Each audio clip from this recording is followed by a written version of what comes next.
event professionals tend to overschedule things at these conferences. And I'm speaking in generalities. A lot of people do it really well, but providing downtime, like I can't tell you the number of events you go to where the general session ends and then you're immediately on the bus to the evening event. Give them time to go to their room for a minute, because not everybody can talk all day long to everybody. And what you'll end up having is a lot of people skipping your event because they didn't have that proper time to go recharge, change, refresh, and then come back to do more networking. Great events create great brands, and it takes a village to put on an event that engages, excites, and connects audiences to your brand. And we're that village. I'm Alyssa. I'm Paulina. And I'm Rachel. And you're listening to Great Events, the podcast for all people interested in events and marketing. Hello, everyone. What has been going on in this wide world of events? My name is Alyssa, and welcome to this week's episode of Great Events, a podcast by Cvent. So this week, we are going to be talking about something that seems a little bit different for the event experience. Or we're going to be talking about introverts at events. Those things sometimes don't necessarily go hand in hand, but we know that we are not building our event experiences for only extroverts. So it's something to consider as part of not only the event itself, but also how we accommodate for the introverted event professional in the planning process as well. So I am joined today by Paulina, a fellow host of mine. So we're just going to chat just candidly about accommodating all of these different types of needs and different types of personality traits at our event experiences. And I definitely can't claim to be a subject matter expert in this regard. I have done many a Myers-Briggs test, and I always test positively for being extroverted over here. If I know one thing about myself, it's that I have no issues or troubles kind of being the social butterfly in a lot of these settings. So, Paulina, I don't know about yourself, however you identify. You and I were talking about that to start, just to kind of get the audience to understand who we are as individuals, because you can't assume either that we're also extroverted just because we're hosts. So I don't know how you identify. Yeah, I think I identify as an extrovert who has a threshold or a capacity of how much time I spend with other people and the intensity of how I spend that time.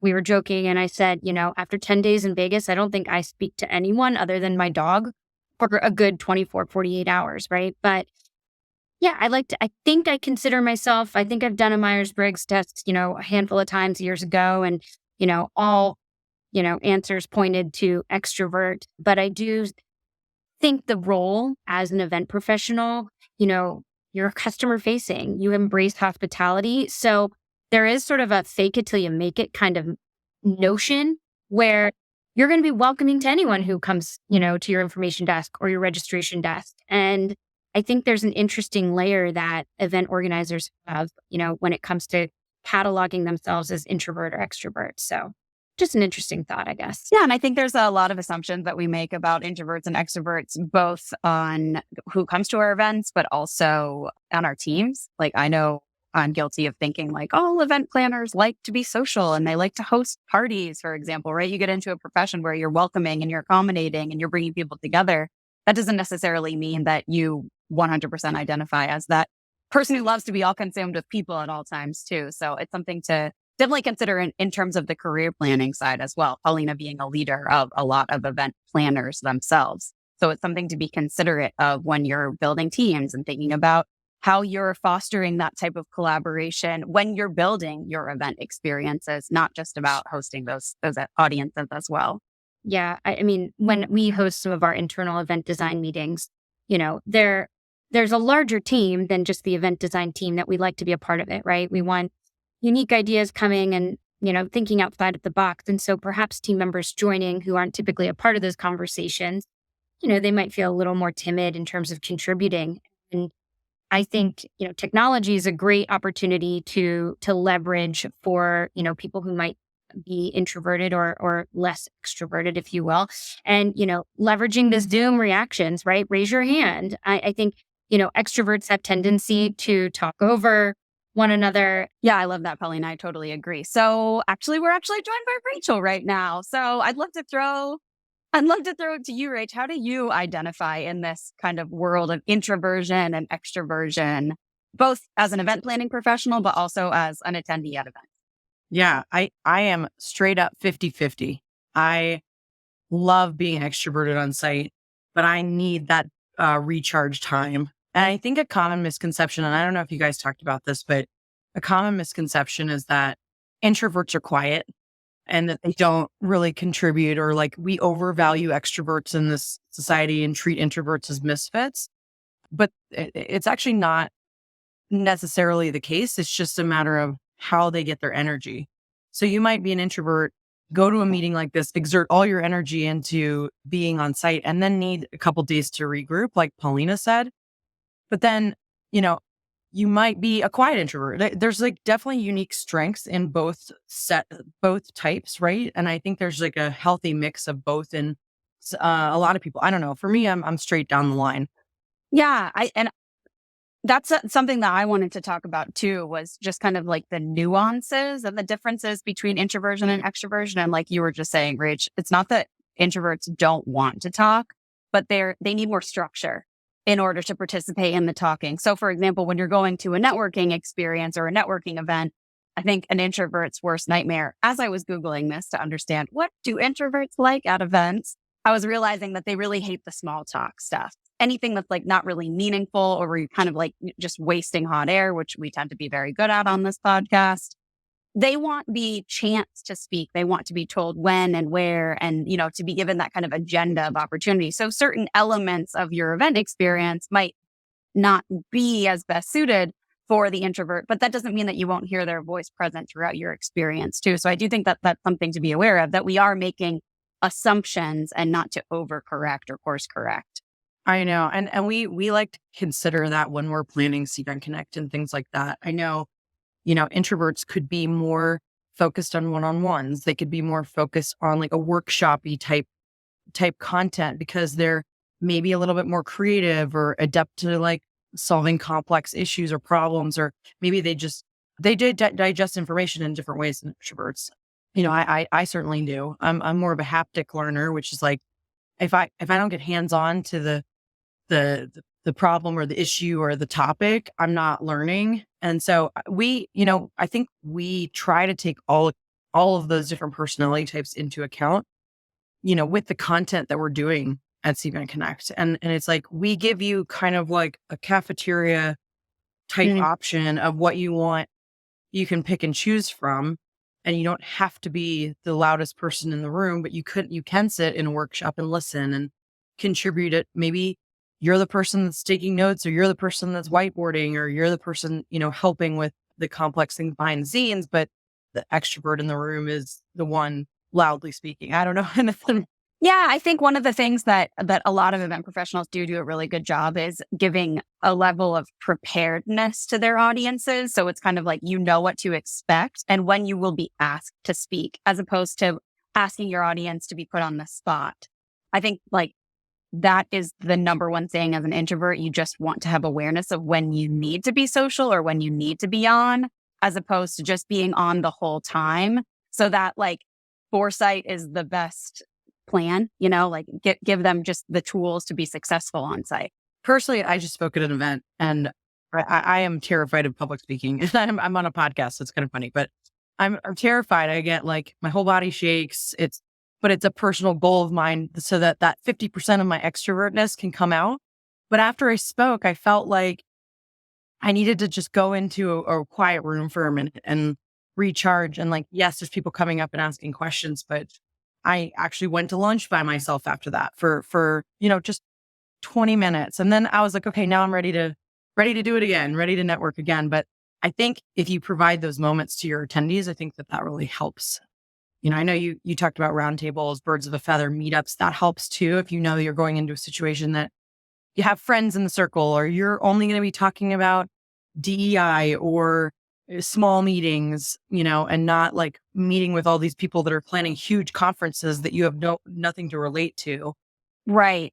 Where you're not expecting the audience to find the commonality. It's that you as the planner are actually delivering that for them, so that any kind of like social inequity or social, like where you just feel socially uncomfortable is gone because you know that you have this common ground in this particular topic or this particular theme. Or, hey, you guys are all first timers. You're all fish out of water. Use that as the stepping stone for social engagement. And I think that alleviates a lot of the burden on an introverted person for sure. Yeah. I think, event professionals tend to overschedule things at these conferences. And I'm speaking in generalities. A lot of people do it really well, but providing downtime, like I can't tell you the number of events you go to where the general session ends and then you're immediately on the bus to the evening event. Give them time to go to their room for a minute because not everybody can talk all day long to everybody. And what you'll end up having is somebody that a lot of people skipping your event because they didn't have that proper time to go recharge, change, refresh, and then come back to do more networking. I've even thought about things like almost like do not disturb zones or like no networking zones, which feels like the complete opposite of why you might be going to an event. But to your point, Rach, like going back to your room is one way to recharge, but also like you mentioned, you wanted to eat lunch alone. Like there could be opportunity even in a whole dining hall where you have tables that are reserved for quiet zones where people just need to have food alone or they prefer to eat alone. And then they can go back into all of the like major social settings that they have. So I think to your point, like in that event design, we should test it and see. I know we have wellness rooms and that's kind of similar to that, but do not disturb areas are interesting because a lot of times if I'm in an event and I need to just bang out an hour of work, I need to go with my laptop and sit somewhere where no one bothers me because I need to focus. Because if I tried to do this at an event recently, I tried to go and sit in their like lounge area and someone comes up, people want to talk to you. They're well-meaning, but they say, hey, do you mind if I sit here? And then they introduce themselves and then you feel obligated to talk to them. And I'm like, I just needed to get this like one slide deck done. And I didn't want to have to go all the way to my room to do that. Yeah. You need the permission to be like, it's okay for me to be off to the rest of everyone else right now. Like and I guess I open this with like, you need structure, you need rules, you need permission. And I think that's probably the best thing that we could offer to an introverted individual is just like the option for these things. And also for you to say, it's okay for you to be non-participatory or non-social in this setting, right? Because you're still participating. You're just participating in a different way or in a way that would traditionally look like something that's, against the norm. Is that why I like the quiet car so much on Amtrak? Yeah. Yes. And I love the feature that I forget which rideshare company came out with it, but it was like you could select if you wanted a driver that didn't talk to you or not. I know that is a little too antisocial for me. I'm okay talking a little bit in the car, but it's kind of interesting, right? Like you selecting that could mean that you just need time to just breathe on your own and be in your own brain with your own monologue. And it gives even the driver an understanding of like, okay, this person just doesn't necessarily want to be talked to right now. And that's okay. It's just giving everybody the rules to follow, the rules of engagement, which I think is important when we've got seas of people coming to our events. I know Paulina and I talked a little bit about technology too at the start of this conversation. I think it's really great how technology kind of creates equality across all of our participants in a way where like you don't have to raise your hand. You don't have to get on your microphone to ask a question any longer. You can just submit it through a mobile app and you can either be anonymous. So if you're feeling like too shy or you just don't want to be on that microphone or you don't want to have your name associated with a question, I think technology is a really like equalizer for event experiences. I know we've also seen that with virtual events as well and hybrid events, giving individuals the option to not even have to be present on site. So I don't know if you've had any other ideas about how technology helps in that, Rachel, but I do think the mobile app and questions is a huge game changer for different personalities at events. Yeah, I mean, surveys pre-event to what people want, polling people so they're not like, I know it's so dumb, but like raising your hand might be like, even that's too much for someone. So polling and offering that option to give feedback or putting your QR code. What I did in a session is putting my QR code to my LinkedIn. And I said, it's okay if you don't want to come up to me and talk to me afterwards, but feel free to reach out to me on LinkedIn. I'm happy to just chat with you on DMs there and versus talking in person. Like giving people other options, I think is a good idea. Yeah, I think so too. I think that everybody has their especially nowadays, different ways for social engagement, now that the options are almost like limitless, social media being one of them, mobile apps tied to conferences or events being another. But yeah, I wouldn't have even thought about that as like an additional, the follow-up piece, not even like participating in the event. So A random one I just thought of was, silent discos where you don't have to talk to anybody, but you can still dance. yeah. Although I tend to think that's still pretty extroverted activity. You have to look like a big weirdo. Yeah. Maybe that's just a personal preference. I don't know if that's extroverted versus introverted. Well, I think this is a really great conversation. Rach and Paulina, thanks for joining this chat. We call them hosts riffs, where we're just kind of spitballing and thinking of ways that we can accommodate different types of attendees, different types of event professionals. You know, as always, thanks for joining us, listeners. Send us a message, however you want to engage with us, because we can't see you guys. But send us a message on LinkedIn or a note at greatevents@cvent.com if you don't like to use LinkedIn. We'd love to hear from you. We love your ideas. Keep them coming. But once again, thanks for tuning in to Great Events, and we'll see you next week. Bye.